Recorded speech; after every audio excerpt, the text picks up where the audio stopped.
Good afternoon, everyone. I thought today's video I would just give a reflection, my reflection over the first 8 weeks of my training plan for my first 50-mile ultra.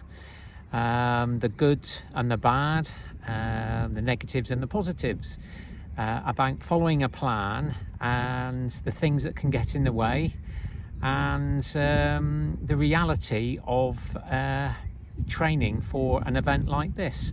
So I thought it'd be useful for anyone that's maybe thinking of taking up their first ultra, or in my case my first 50 miler, just to sort of share some thoughts and my feelings on how things can crop up, how we can get over them, and generally my thoughts so far on my first 8 weeks. So here goes.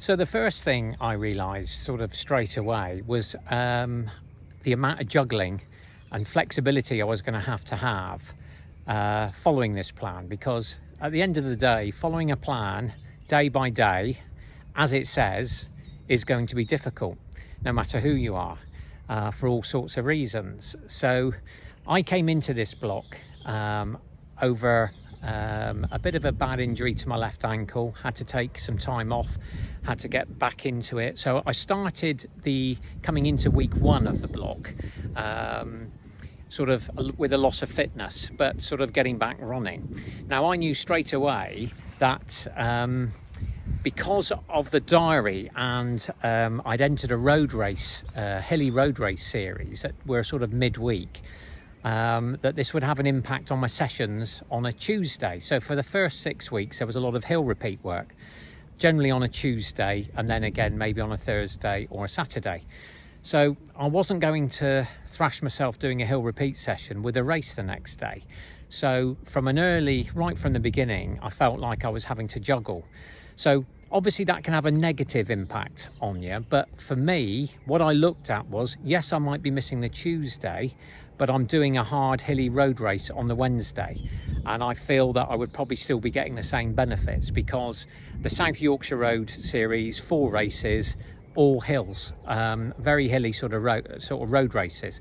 So I wasn't going to let that sort of get into me, but already it can get into people's heads, oh, I'm missing that, I'm doing this. But I looked at it as a positive, because I'm still getting money, I'm still getting a really good workout for the race, even though I'm missing the session. So there's been quite a bit of that going on, which can be sort of, if it happens, sort of these races were every other week, and so it was just impacting on the way I was setting out my diary.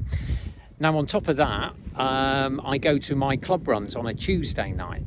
Now the Tuesday night club runs I love, and I'm not going to miss those because they're on the trails at Upper Denby, and again, lots of hills in that, so I'm always getting a good workout, whether it's an easy run, a tempo run, there's always hills involved, and it's always a good workout. So again, I've had to shuffle it around. So the first sessions of the week, I found I'm having to really juggle around, and sometimes you only get to the end of the week and you think, I've only had time to do one of them. But you've got to keep thinking back, what have I done instead? I've been on a good club run with plenty of hills, which is always good training for in my case, for a 50-mile ultra, and the road race series, which are sort of 5 miles and hilly road races. So again, you've got to try and flip it and think of the positives, which I've always tried to do. So my sort of thinking is, and my advice would be, don't panic too much. As long as you are out there being consistent, which is what I am being, it's all good. Yes, you might miss the odd session, don't be sort of a slave to it, and I certainly haven't, and so that is what has struck me in this first 8 weeks. I'm not going to get hung up about it. I'm still doing some good stuff. I'm still feeling that I'm getting fitter, and I'm just taking it a week. With every week, I'm just seeing how it comes, how I can tailor it, but I'm also very consistent. So that means I'm still getting some good mileage in generally in most weeks, with the odd week, which is another negative, which I'll come into now, is injury. Now, these things can happen. And I've managed to roll my ankle, my other ankle, twice in a 2-week period.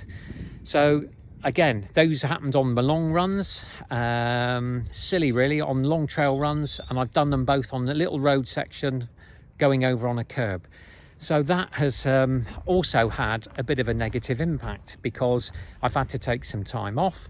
Again, I couldn't do the sessions because my ankle wasn't strong enough, but I've tried being consistent. So I might have had to take 2 or 3 days off. Thankfully, it's no more than that. I've got the ankle heavily strapped and I do feel better for it. But again, these things happen, and I'm not beating myself up over it.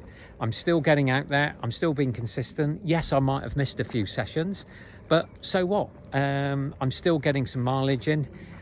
I'm still working hard, but these things do happen. Thankfully, I'm getting back to it over my second injury, the second time I rolled my ankle, and hopefully going forward things will be better. But these are the sort of things that can sort of derail your plan if you get too hung up about it. But my plan's a 24-week plan. I've done 8 weeks, and these are just my thoughts on the first 8 weeks. So it's not entirely gone to plan, but I'm not being sort of too down about it. I still feel I'm getting fitter. Consistency, I think it overrides everything. As long as you can get out there and do your bit, then that goes a long way in terms of building your fitness for the long haul. And mentally, I'm remaining in a positive state of mind. Again, I think that's important. But these things happen. I'm just like a normal mid-pack runner. And I just thought I'd share some of my experiences and things like injury, things like midweek races, whenever your club runs are. These things can all have an impact if you're religiously trying to follow a plan. So what I've decided is I've got my plan as a guideline. I will stick to it, and I will stick to it in terms of what the general block is. So I've moved out of a block of hill repeat work, and the block now is speed sessions, VO2 max sessions. So, but I'll use it as a guideline. But if I've got to swap things around, I will do. So I'd just be interested to hear what other people's thoughts are on this when training for a big ultramarathon. I would really value your opinion because this is quite new ground for me. I've done 4 or 5 ultras before. I've got around those okay, but the last one I struggled nutrition-wise. So again, I'll probably do another video on what I'm doing, and I'm sort of trying out different techniques already, so I can be thoroughly ready for September the 5th for the 50-mile ultra. Anyway, I hope you sort of get some feelings about, get some ideas about that. I just wanted to sort of say, don't get too hung up about it. I'm trying to remain positive. I still am positive. I'm still in a good frame of mind, but these things happen, and it's just really to sort of put them at the back of your mind. We move on and try and remain positive about the whole thing. So, obviously I'm in week 9. If you want to follow my journey, that would be great. If just subscribe, and I'll be sort of updating my weekly progress, the highs and the lows.